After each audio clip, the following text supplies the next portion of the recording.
CBS 8 Mornings at 6. Yeah, I heard shots, broken glass, bodies. Oh my gosh, sir. I'm sorry. It was... How? Why? This morning, police are searching for a motive after a man opened fire in a gay nightclub in Colorado on Saturday night. 5 people were killed, 25 others were hurt, and we are learning heroic patrons subdued the gunman. Thanks for joining us at 6 a.m. I'm Eric Connert.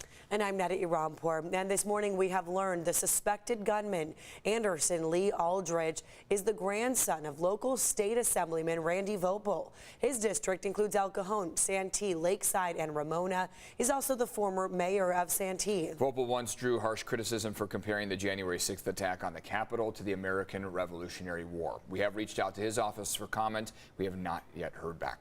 We do have team coverage for you. Our Dana Marie McNichol is in Hillcrest with reaction from the local LGBTQ community. We're going to start now with Danya Backus, joining us live in Colorado Springs with the very latest. Good morning, Danya. Good morning to you. Authorities have been working throughout the night and now into the early morning, saying they're still searching for a motive. And this morning we are hearing from survivors and also family members of those who lost their lives. Across the country, vigils were held to honor the victims of Saturday night's horrific mass shooting at a Colorado Springs LGBTQ club. I lost friends. I'm not okay.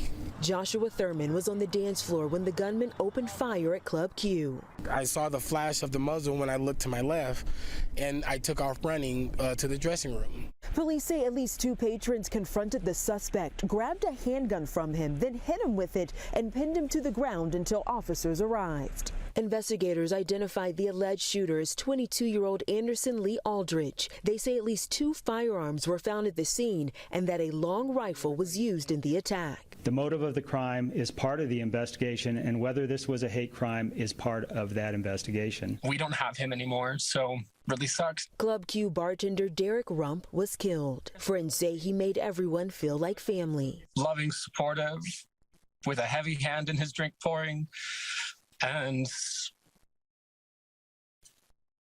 just a really good listener. The attack at a place considered to be a haven for the LGBTQ community happened on the eve of Transgender Remembrance Day, a day that honors transgender people who've lost their lives to violence.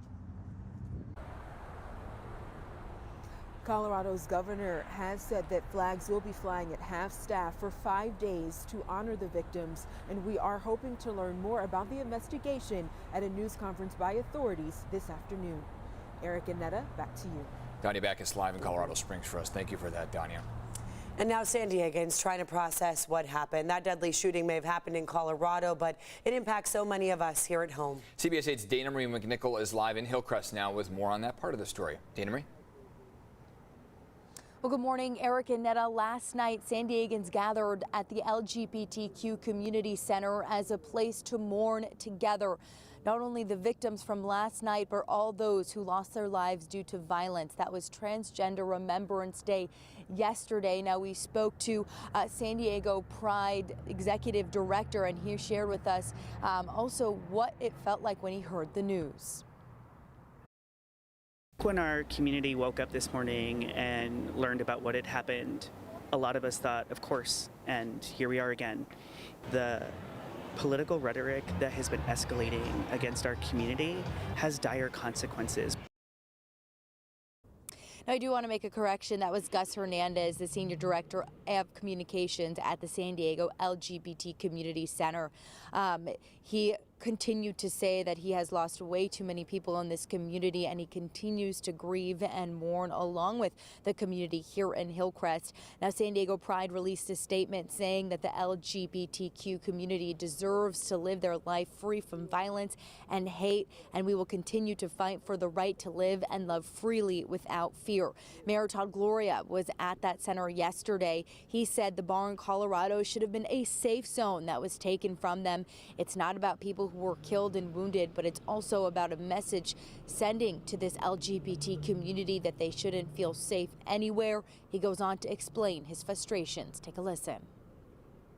Colorado Springs is horrifically tragic, but the fact of the matter is that LGBTQ people are the subject of hate and violence and sometimes murder all too frequently. That's why this day exists, that we have to stop and remember the over 30 people who were killed who are transgender but were killed because of who they are, and that these 5 additional individuals are now added to the number of people who have died simply for being a member of the LGBT community. It is reprehensible, it is wrong, it is terrible. I'm glad this person is in custody. Now, the people we spoke to last night say this community is heartbroken, devastated, and outraged. And as I send it back to the studio, we're giving you a view of the flag at half-staff here in Hillcrest this morning, along with a memorial of flowers just right underneath it. Again, to remember the victims of the shooting in Colorado, but also to remember all the victims of violence against transgenders here. I'm Dana Marie McNichol, coming to you live from Hillcrest. Dana Marie, thank you, and stay with CBS 8 for updates on this developing story. You can also find the latest on our website, app, and our social media pages. And now let's talk about the Thanksgiving travel rush. It is underway this morning. AAA saying 4.5 million people across Southern California traveling away from home. So are you among them? This is all happening despite our average gas price being at the highest seasonal level ever. This is according to Gas Buddy. So this morning, San Diego County's average gas price, it's down 1 cent. We're now at $5.30 for a gallon of regular. While most people will drive, AAA does say flying will climb nearly 8% this year compared to 2021. We do want to show you a live look at the flights across the country right now. So we have a FlightAware map, flightaware.com, that will hopefully we'll be able to pull that up. But basically, you'll see a lot of planes taking off, and hopefully weather not going to impact people. If you are using the San Diego International Airport to fly or pick somebody up, just be ready. Traffic's still kind of a mess due to all the construction. So we do have some tips if you are flying. Be sure you do reserve your parking ahead of time. You can use tools like Early Bird Check-in to avoid any long lines, and download your airline's app to know any changes to your itinerary.